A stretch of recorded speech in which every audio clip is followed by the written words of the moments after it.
Video Storytellers recently held a 2-day shoot for a senior community center, but services were open to all ages.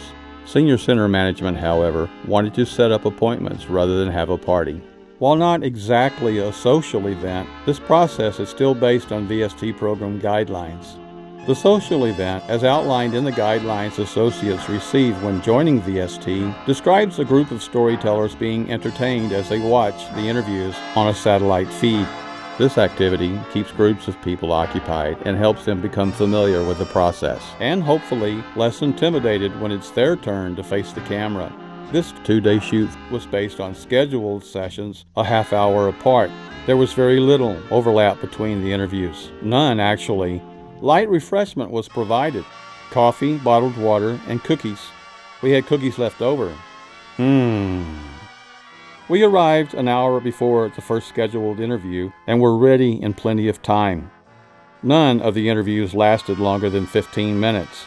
Most were about 8 minutes. In addition to videotaping, we had a person posing as an interviewer. This actually wasn't necessary, but it gave the interviewees someone to focus on while speaking.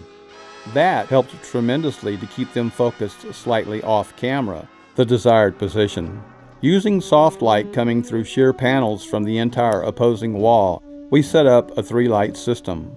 Using soft 5500K lights bounced off umbrellas, I set one relatively low and close to light the faces. The third light, same as the face light, was set up high and used as a background and hair light. We left the floor lamp on for effect, but most of the shots were too tight to reveal much of it. We had a pair of matching chairs and used the single for individuals, both for a few double interviews. An artificial shrub provided a bit more atmosphere in framing the interviews. The tripod was set low, on a level with a chair, and wireless mic system was used.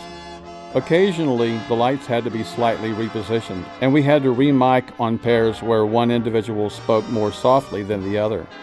When working with the talent, I try to assess their personalities, nervousness, and comfort levels, and banter with them accordingly to keep the atmosphere relaxed. Compliments always help. Nice choice of clothes, beautiful hair, pleasant perfume. We wanted natural, not polished, professional presentations. These were real testimonies, not actors. Based on that desire and approach, the client, those giving testimonies, and VST producers were pleased. The production was a success, and while some audio had to be boosted in post, no retakes or pickup shots were required.